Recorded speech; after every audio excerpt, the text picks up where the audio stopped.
welcome back. Towards the end of the last lecture, we were discussing the issue of causality in the context of the Feynman propagator. So, we started with the 2-point function time ordered product, and we obtained the expression for the time ordered product starting with the expression in terms of the creation and annihilation operators and the relationship with the field variables. We arrived an expression for the propagator, which is given in the green box right at the bottom of your slide using the delta normalization, which was also explained in the previous lecture. Now, then we moved on to discussing the time like and space like separation of the two points, event points x and y. We start in the first case, we discussed the time like separation of the event points x and y, and we argued that if x and y are separated in a time like manner, then there would exist a frame in which they would appear at the same spatial location and they would appear separated in time. And under those circumstances, we after doing the counter integration, we arrived at the approximate expression for the propagator, which is given in the green box right at the bottom of your slide, which is importantly non-zero. We also discussed the space like case when the interval between x and y is space like, and in such a situation we have a scenario where the two events x and y are simultaneous in terms of time, but appear at different points, different spatial points, that is different spatial locations, and on that basis we arrive at the expression for the propagator again, which is given at the bottom of your slide in the green box, and which incidentally again is non-zero. This was the counter that we used. Because the integrand had poles at plus minus I m, we used the counter which bypasses these poles around, moves around this poles or these branch cuts, and thereby we arrived at the expression for the propagator in the case of space like separation as being of the form e to the power minus r, but which importantly is non-zero. Therefore, what we conclude now is continuing from the expressions that we get for the propagator, both in the case of time like and space like intervals, that in both cases the propagator has a non-zero amplitude, and that means that corresponds to being a non-zero probability of the particles being found outside the light cone in the context of space like separation. Now, that is apparently a violation of causality. It is clear, seems to be a violation of causality, but the important thing here is we in the context of quantum theory or quantum mechanics or quantum field theory, whatever we may be talking about, it is the measurement process that is important. It is the measurement that is important rather than the calculation of the amplitudes. In other words, what is important is that although these transition amplitudes are non-zero, we should be able to arrive at a situation or at a calculation which shows that in the case of space like separation of the two events x and y, the happening of events at one space time location will not influence the measurement of the event that occurs at the other space like location. Let me repeat, the measurement of if two events x and y are separated in space time by a space like interval, then the measurement of the event at a point x should not be influenced by the event occurring at the point y. If the two are space like separated. That is the important point. That is what is required for the consistency of quantum mechanics rather than the transition amplitudes being 0 per se. The transition amplitudes, as we have seen here in our case, are non-zero both in the case of time-like and space-like separation of the space-time events x and y. Therefore, although delta x minus y, that is the propagator, does not vanish for any pair of events x and y, this does not completely violate causality in the context of quantum mechanics, because the quantum mechanics emphasizes the measurement process. And if we can show that the measurement process of one event is not influenced by the other event, if the two are space like separated, we are still on stable ground as far as quantum mechanics is concerned. So, let us now establish that fact. In order to establish this fact, that the measurements at x and y are independent of each other, we need to establish that the commutator of the field operator at the field variables at the point x and the point y should commute with each other, because if they do not commute with each other, if they are non-commuting observables, then clearly the measurement at one point is influenced by the event at the other point. So, that is important, and that is our next step. The operators corresponding to these operators commute. So, this in the green box, this is the gist of what I have been saying. Quantum mechanics tells us that two quantities can be independently measured precisely only if the operators corresponding to those two quantities commute. So, we need to ensure, or we need to establish that the two that the events occurring at the 2 points commute. In other words, phi x and phi x commute with each other, phi x and phi y commute with each other. If operators corresponding to the two observables do not commute, then measuring either quantity affects the other quantity, and then we can say that causality is being violated. But if the operators corresponding to the two observables do commute, then measuring either quantity is independent of each other, and therefore, causality is not violated. So, let us look at what happens in our case. We have this position that we arrived at from the previous work. Delta x minus y, the propagator, is given by the expression in the red box, and the field variables in terms of the creation and annihilation operators are given by the expression in the green box.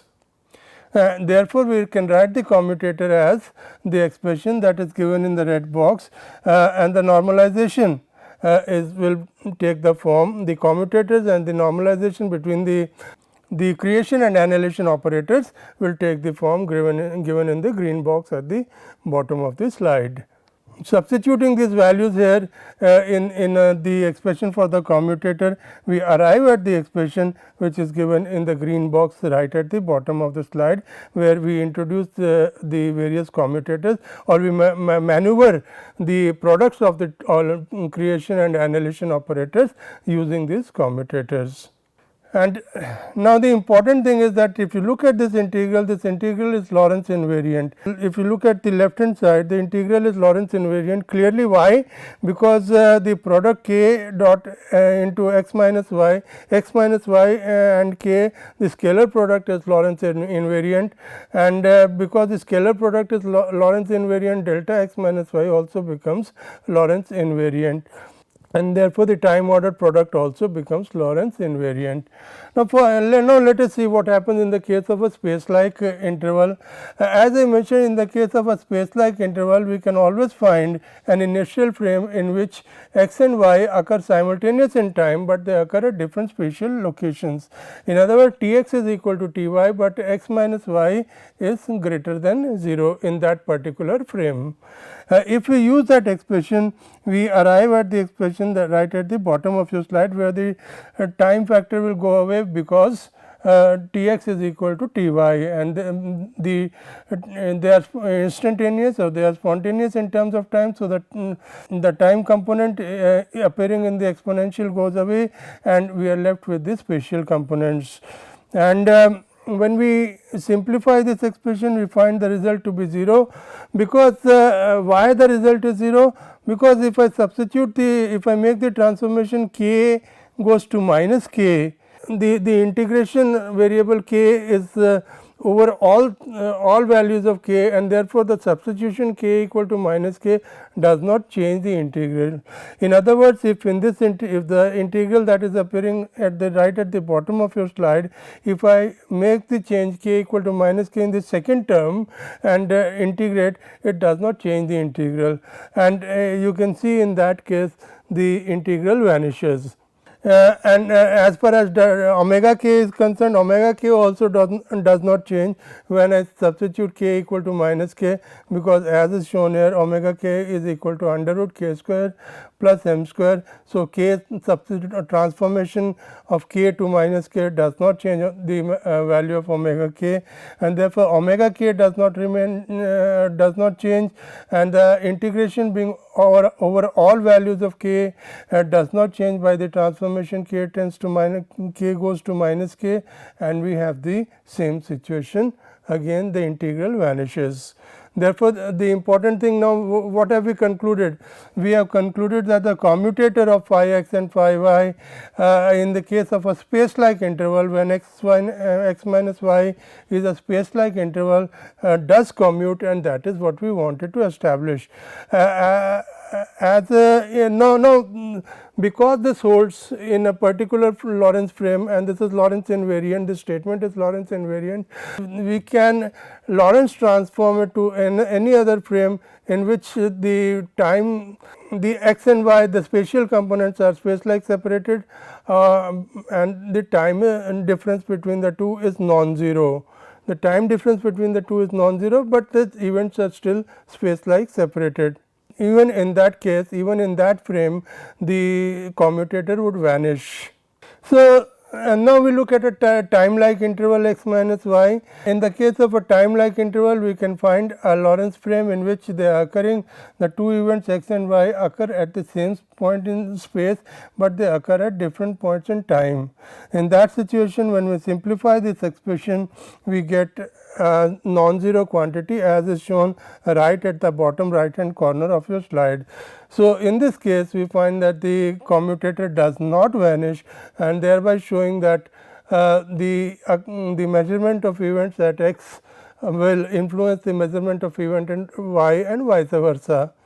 Therefore, for time like intervals, the commutator is non-zero, and for space like intervals, that commutator is 0, and that is what the causality demands, because in the case of time like intervals, the two events can be connected by light signals, whereas in the case of space like separated variables, we cannot have. They are supposed to lie outside the light cone, and therefore, they would not be connected by signals less than or equal to the speed of light, and hence the commutator should have vanished, which is actually true. Now, we talk about the interacting field in Minkowski space, the Kleene-Gordon interacting field in Minkowski space. Now, the Kleene-Gordon the Lagrangian for the interacting field, for the Kleene-Gordon interacting field, is given by the expression that is in the green box here, right at the bottom of the slide. And the expression for the generating functional Zj, you add another factor of j phi to the expression for the Lagrangian, and you get the generating functional. Please note, in this case we are modeling the interaction generally as a potential term V phi with a coupling constant lambda. Now, because the functional derivative of this integral, the generating functional with respect to g x gives us I phi x into this whole expression. As you can see in the red box, we can substitute phi x by 1 upon I del by the functional derivative of j x. So, this substitution we have done earlier in many cases, we shall be using it again. Now, this is a very important slide. Let us go through it step by step. Zj is given by the normalization constant, normalization in the interacting field, and this integral which we brought forward from the previous slides. Remember, the interaction term is being modeled as a potential term V of phi with a coupling constant lambda, and that is what is here. We can now, because of what was mentioned in the previous slide, we can replace in V of phi, we can replace V as a instead of writing V as a function of phi, we can write V as a function of 1 upon I del by del Jx, the functional derivative with respect to Jx. This operator we can substitute for the expression phi, because when this operator operates on whatever is to the right hand side of this, we get phi as the outcome of the action of this operator. We take this the expression that is in the blue box here, because it is independent of phi now, it can be taken outside the integral, and that is precisely what we do as shown in the blue box here. So, this expression we take outside the integral, and whatever path integral remains, let us call it z0 of j, as shown in the green box at the bottom of your slide. This is the path integral which we call z0 of j. The normalization is unchanged, and the exponential of this term which was taken outside the integral, because it was independent of phi, this expression we have taken as it is in the green box equation. Now, the normalization factor is obtained by writing z0 equal to 1. We explicitly mandate that z0 equal to 1 be the normalization factor, that is the interaction normalization in a sense, and that gives us that fixes for us the value of the normalization factor n script. N script is given by the inverse of n script is given by the expression that is there in the green box at the bottom of your slide, on the basis of the equation that is given in the red box, equation in the red box. 1 is equal to z0 is equal to n exponential of this whole term, and that gives us the value of n, that fixes for us the value of n. By we can obtain the value of n through a perturbation series, but this is what we get using a perturbation series for n script, that is the normalization. We can obtain the value of n to desired accuracy by mandating, as I mentioned earlier, z0 equal to 1, that is the prescribed man-made mandatory normalization. So, this is the summary of where we stand. The generating functional is given by the expression in the red box, and the normalization is given by the expression in the green box here. Now, let us look at the important properties of Zj, the generating functional. The first property that we will be establishing is given in the red box here. We shall be establishing this. We start with the path integral representative of the generating functional, which we have discussed earlier. This is the generating functional, and the derivative of this expression with respect to Jx will pull down a factor of phi, as we have again discussed just now. If I take the derivative of the generating function with respect to Jx, it pulls down a factor of phi in the path integral. That is what has happened, as shown in the green box. Now, for information, for a recollection, for a recall, the action is given by the expression in the red box here, where the source term is included, is subsumed within the action, and the free action is given by the expression in the blue box, which on an integration by parts takes the form given in the yellow box. The full action is therefore given in the as the expression given in the green box right at the bottom of the slide. Now, multiplying both sides of this equation, which is brought forward from the earlier slide by the Kling-Gordon operator, what we get is this expression, and the Kleene-Gordon operator can be moved inside the path integral, and we have the expression that is shown in the green box at the bottom of your slide. Looking at the left hand side, and this is what we have from the previous slide, the box plus m squared at 1 upon I del zj upon z del jx is equal to this expression. This is what we have from the previous slide, and this expression now on the right hand side, the action integral has been expanded to incorporate the term that involves the Kleene-Gordon operator and the rest of the terms. So, now continuing from the previous slide, this expression, let us look at what we get from the red box here. The different functionally differentiating exponential I s with respect to phi x, I get the expression exponential I s into del s upon del phi. That is what I get from in the functional integration of the expression exponential I s this thing. So, but s is equal to this whole expression, and therefore, del x upon del phi x, del x upon del phi x is equal to the expression that is given in the green box. Remember, we need this expression del x upon del phi x for substituting in the expression on the right hand side of the equation in the red box. That is our next step. So, this is what we have from the previous slide. This is what we have obtained for del s upon del phi. We have obtained the expression in the square bracket here, and then we have the exponential I s appearing here. So, this is what we have for the expression that is given on the left hand side. You see, this expression is what I want. So, I take this to the left hand side from the blue box term, and I take the first term on the red box to the right hand side.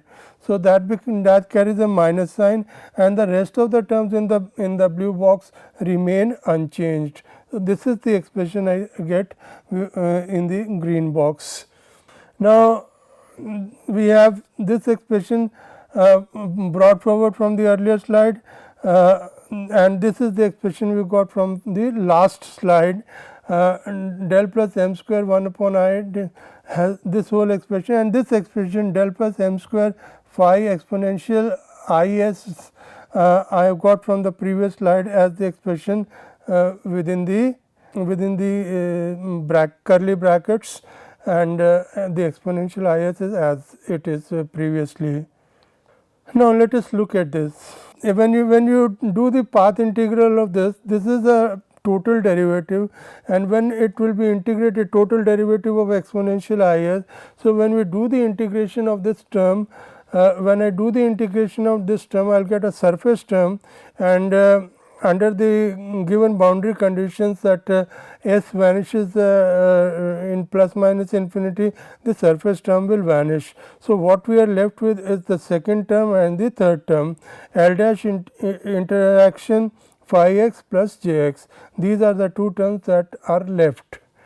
The first term, the on integration, gives a 0 contribution, because when converted to a surface term, it has to be the surface term between plus infinity and minus infinity, and in either case the surface term returns a 0 value. So, the net result that we get is that the expression that is given in the red box here, and this is now just one more step here before we finally end up with the result. This is the expression that we had in the previous case. Now, phi x here can be replaced by 1 upon I in functional derivative of j x, because the action of this expression in the green box on exponential I s x will simply pull down a factor of phi, and therefore, we can replace phi x here by the expression that is given in the green box, and that is so that gives us the expression in the in the red box here after substituting phi x equal to 1 upon I del with respect to j x of this E I s and that on simplification. Now, this expression that is in the red box here is independent of phi. Being independent of phi, it is also independent of the path integral measure, and therefore, it can be taken outside the integral, and we take it outside the integral, and what we have left is integral path integral exponential is, and which is not, this is nothing but z of j. So, at the end of the day, what we have L dash 1 upon I del of del z, which is the first term here in the curly brackets, plus j x, which is the second term here, and multiplied by z j, which is this particular term, and this is equal to the expression right at the top left hand corner of the slide, box plus m square 1 upon I del j upon j x. So, this is what we were required to establish. Now, for the free field, what would be the result? Let us see. We have to prove that the solution to this equation that we have arrived at just now in the case of the free field is given by the expression given in the green box right at the bottom of your slide. Now, for the free field, the interaction term will be absent, and we write z as z0, zj as z0j, the interaction term is absent. So, the equation that we are given takes the form of the red box at the top of your slide, and this gives us delta of z0 upon delta j is this is the inverse Kleene-Gordon operator. When it goes to the right hand side, it becomes the inverse Kleene-Gordon operator and operates on j x z0 j. In other words, we are multiplying in a sense, we are multiplying left and right hand sides by the inverse of the Kleene-Gordon operator. Now, the Kleene-Gordon operator, as we know that the propagator is the inverse of the Kleene-Gordon operator, we make use of this property. The propagator is the inverse of the Kleene-Gordon operator. Using this property, we arrive at this relation that the Kleene-Gordon operator operating on in this expression in the yellow box gives us j x.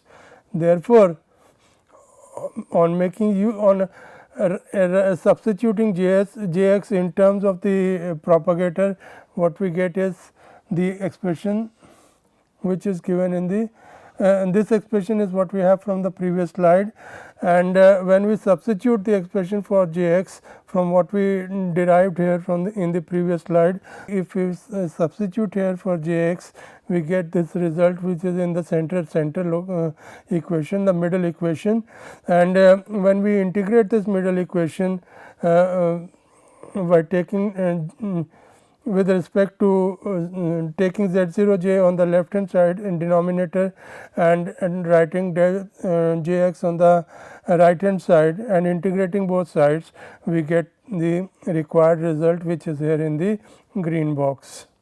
So, we will continue from here with the further properties. Thank you.